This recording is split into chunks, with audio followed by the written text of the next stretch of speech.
हरे कृष्णा। शील प्रभुपाद की जय, गुरु महाराज की जय।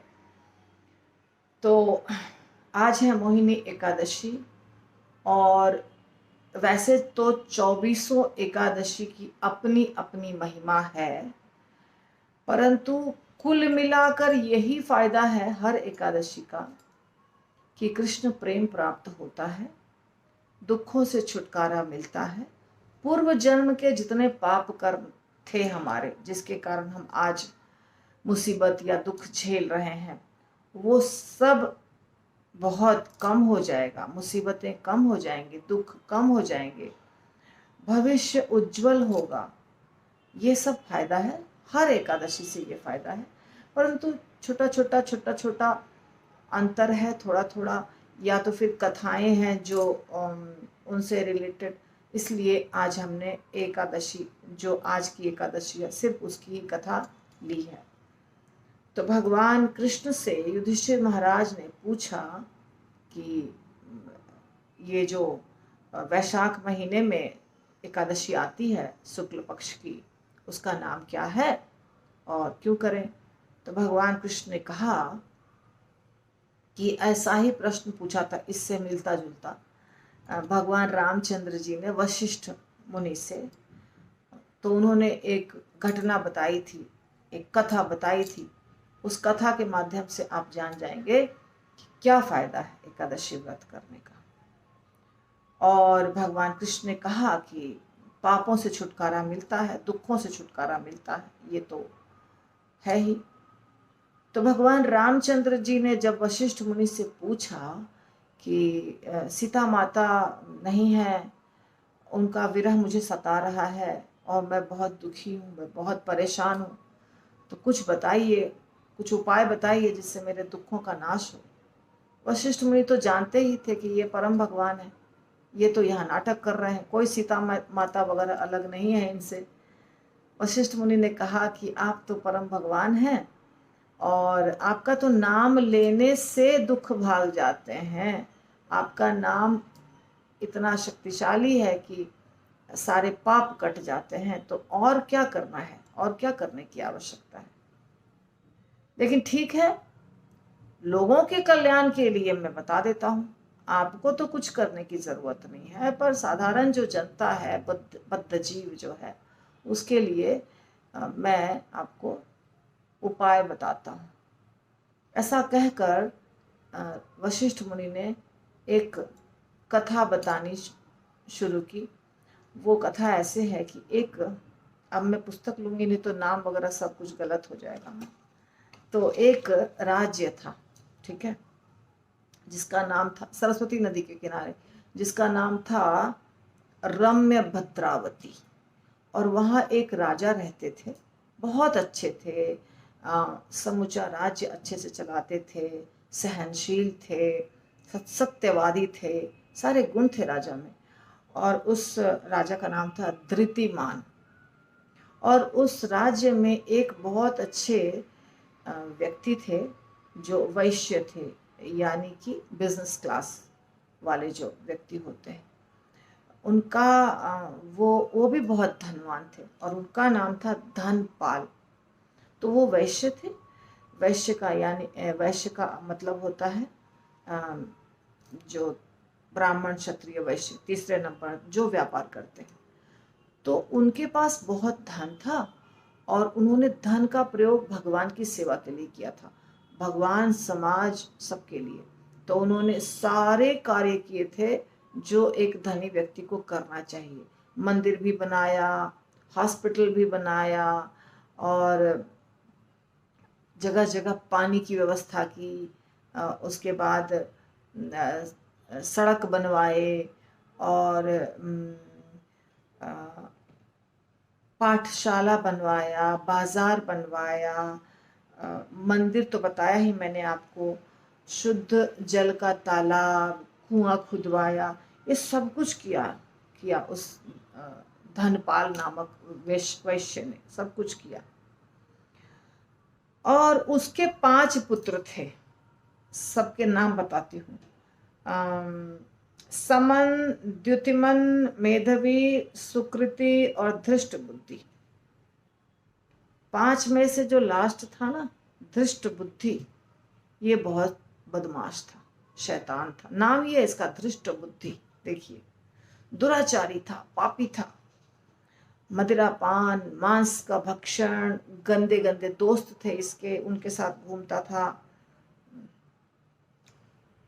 और किसी को भी छोड़ता नहीं था, सबका अपमान करता था, चाहे देवता हो, चाहे ब्राह्मण हो, चाहे अतिथि हो, किसी का सम्मान नहीं करता था। इसका नाम भी था धृष्ट बुद्धि, कार्य भी सब इसके ऐसे ही थे। तो एक बार देखा धनपाल ने, जो उसके पिता थे, कि रास्ते में जा रहा है और एक वेश्या को साथ में, वेश्या के कंधे पर हाथ रख के जा रहा है। देखिए ये कब की बात है, बहुत पहले की बात है ना। रामचंद्र जी को वशिष्ठ मुनि ने बताया, यानी उसके भी पहले की बात है, सत्य युग की बात है। तो अभी तो कुछ नहीं होता है, कोई किसी के साथ भी जाता है हाथ पे रख करके, अभी तो समय बहुत खराब हो गया है। उस समय ये गलत बात थी, वेश्या ही ऐसा कार्य करती थी। तो वेश्या ही उसको कहते हैं जो ऐसा कार्य करती है। तो वेश्या के हाथ, कंधे पर हाथ रख करके ये जा रहा था, धृष्ट बुद्धि। बहुत दुख हुआ उसके पिता को कि कैसा नालायक हो गया है मेरा बेटा, इतना गंदा कार्य करता है। इसलिए दुख के कारण उसके उसके उसके हरकतों से परेशान होकर के पिता ने कहा घर से निकल जाओ, भगा दिया। तो जब उसको घर से भगा दिया तो बाहर में कौन सम्मान देगा, और वैसे भी उसकी हरकतें सारी बुरी ही थी। घर से निकालने के चलते वो और ज्यादा बर्बाद हो गया, और बर्बाद हो गया। जितना ज्यादा पाप पहले करा था उससे ज्यादा पाप करने लग गया। और उसके पास तो अब धन नहीं था, क्योंकि धन तो पिता का खर्च करता था, पिता तो घर से बाहर निकाल दिए। तो जो था उसके शरीर पर, वस्त्र था, गहने थे, जो था, अमीर का बेटा था तो कुछ ना कुछ तो रहता है, वो सब भी बेच दिया उसने। और उड़ाया पैसे को, खर्च किया वेश्या के ऊपर या दोस्तों के ऊपर। तो जब उसका पैसा खत्म हो गया तो उसको सबने छोड़ दिया। दोस्त तो सिर्फ पैसे के चलते दोस्ती करते थे, जैसे उसका पैसा खत्म हुआ दोस्तों ने उसे बहिष्कृत कर दिया। अब हो गया ये धृष्ट बुद्धि की हालत, उसकी हो गई खराब, भूखा प्यासा, कुछ नहीं कर सकता है। अब उसको भटकने के सिवाय उसके पास और कुछ भी उपाय नहीं था। तो भटक रहा था, सोच रहा था धन कहाँ से लाऊं, तो सोचा चोरी करूंगा। फिर उसने क्या किया, चोरी भी करना शुरू कर दिया। अब जब चोरी करने के लिए वो कुछ करता था तो उस राज्य में उसके पिता का तो बहुत मान सम्मान था। तो राजा के सिपाही जब देखते थे धृष्ट बुद्धि है, तो सोचते थे कि अरे इतने बड़े आदमी का बेटा है, इसको कैसे हम पकड़ के जेल ले जाएं, तो छोड़ देते थे। कुछ दिनों तक ऐसे ही चला। अंत में राजा ने बोला, हे मूर्ख, अब तुम इस राज्य में नहीं रह सकते हो, निकल जाओ, मेरे राज्य से बाहर निकल जाओ। क्योंकि कब तक राजा भी बर्दाश्त करेगा, वो बहुत ही ज्यादा बदमाश हो गया था। तो उसको राज्य से निकाल दिया। अब चला गया वो गहरे वन में, राजा का ही होगा वन भी किसी न किसी राजा का होता है। तो वहां से राज्य से निकल के वन में चला गया, और अब वो जानवरों को मार के उसका कच्चा मांस खाने लगा।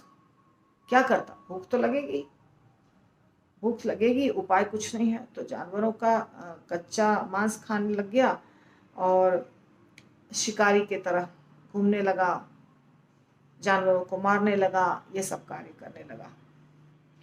पर उसके जीवन में, उसके मन में हर समय चिंता और अशांति थी, सुख नहीं था। देखिए, गलत काम करने वाले के जीवन में कभी सुख और शांति नहीं हो सकती, हमेशा परेशान रहता था, हमेशा दुखी रहता था।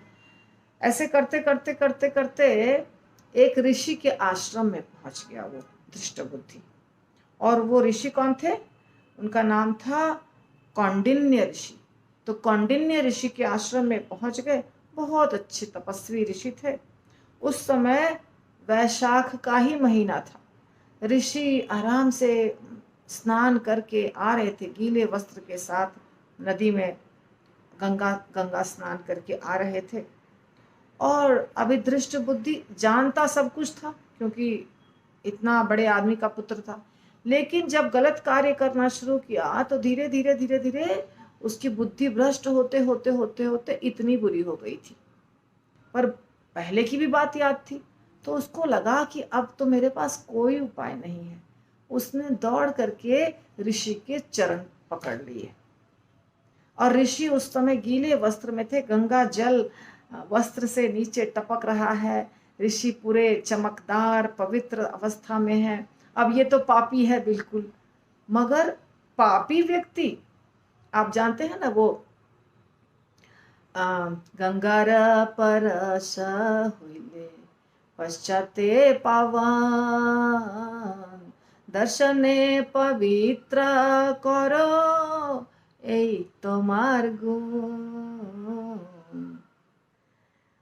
तो ऋषि आ रहे हैं, गंगा जल उनके शरीर पर है, ये पापी दंडवत कर रहा है। अब भले पैर पकड़ा तो दंडवत नहीं आता था, दंडवत करने साष्टांग अष्टांग, पर पैर पकड़ा सीधा सीधा तो इसके सारे पाप धुल गए तुरंत।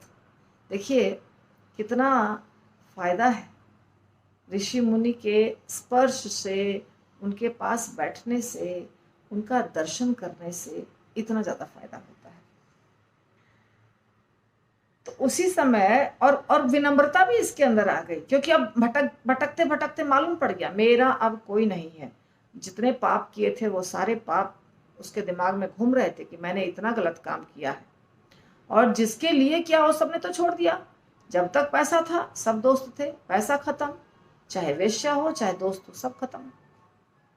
तब वो बोलता है, हे ऋषिवर मैं बहुत बड़ा पापी हूं, ऐसा कोई पाप नहीं है जो मैंने नहीं किया है। अब मुझे बताइए कि मैं क्या करूं, अब आगे मैं क्या करूं जो मेरे इन पापों से मुझे मुक्ति मिल जाए। मेरे रिश्ते नाते समाज परिवार माँ बाप सब छूट गए हैं, कुछ भी नहीं है, और मैं मानसिक दुख में डूबा हुआ हूँ। ऐसा नहीं है कि सिर्फ खाना पीना चाहिए, मन से भी बहुत परेशान हूँ, मानसिक दुख के सागर में डूब रहा हूँ, खाई में गिरा हुआ हूँ। तो कौंडिन्य ऋषि, अब ऋषि तो क्या होते हैं, दयालु होते हैं। तो ऋषि ने कुछ नहीं बोला कि तुमने मेरा वस्त्र गंदा किया, तुमने मेरा शरीर गंदा किया, तुम पापी हो, तुम स्नान नहीं किए हो, तुम मांस खाते हो, कुछ नहीं बोला। कहा सुनो हे वत्स सुनो, मेरू पर्वत से भी ऊंचा। अब मेरू पर्वत के बारे में तो मैं अवश्य बताऊंगी आप लोगों को। मुझे बताना है कि जम्बू द्वीप में मेरू पर्वत है, सोने का पर्वत, बहुत ऊंचा है, बहुत ऊंचा। तो कौंडिन्य ऋषि ने कहा कि यदि तुम्हारा पाप इतना ज्यादा हो चुका है कि मेरू पर्वत की ऊंचाई भी उससे कम पड़ रही है, तो भी मोहिनी एकादशी का व्रत करने से सब सारे पाप नष्ट हो जाएंगे, अर्थात पापों के फल तुम्हें भुगतने नहीं पड़ेंगे। तो कौंडिन्य ऋषि के कहने पर धृष्ट बुद्धि ने मोहिनी एकादशी का व्रत किया, कठोरता से पालन किया व्रत का, और करता रहा पूरा जीवन। जब उसके मृत्यु का समय आया तो विष्णुदूत आए गरुड़ जी के साथ। गरुड़ जी वाहन होते हैं विष्णुदूत के, भगवान के वाहन होते हैं, पर भक्तों को लेने के लिए आते हैं गरुड़ जी। और विमान होता है, तो विमान पे विष्णुदूत भी रहते हैं। तो उसी विमान पर बैठकर दिव्य शरीर से, क्योंकि जब हम भगवत धाम जाने लगते हैं तो ये शरीर नहीं रहता है, ये शरीर से हम भगवत धाम नहीं जा सकते हैं। तो धृष्ट बुद्धि को भी दिव्य शरीर की प्राप्ति हुई। वो दिव्य शरीर प्राप्त करके भगवान के विमान पे चढ़ता है और भगवान के धाम चला जाता है। तो ये कथा वशिष्ठ मुनि ने रामचंद्र जी को सुनाया कि रामचंद्र जी तो पुरुषोत्तम है, मर्यादा पुरुषोत्तम, उनको देख करके जो साधारण जनता है वो पालन करेगी। इसलिए रामचंद्र जी ये प्रश्न पूछते हैं। तो इसके बाद से सब लोगों को पता चल गया मोहिनी एकादशी का महात्म्य, और भक्तगण भी करने लग गए। तो मोहिनी एकादशी या बाकी जितने भी एकादशी हैं सबका पालन करना चाहिए। इससे हमें पुण्य की प्राप्ति होती है, पाप का नाश होता है, दुखों का नाश होता है, माया मोह भ्रम जिसमें हम फंसे हुए हैं उससे छुटकारा मिलता है, शांति प्राप्त होती है, सब कुछ अच्छा होता है। और यदि किसी को शारीरिक दृष्टि से भी लगता है कि हमको हेल्दी रहना चाहिए तो वो भी व्रत का पालन करने से होता है। साइंटिफिक दृष्टिकोण से तो व्रत का पालन अवश्य करना चाहिए। यदि वीडियो अच्छा लगे तो ज़रूर लाइक करिए, सब्सक्राइब करिए या दोस्तों को शेयर कीजिए। हरे कृष्णा।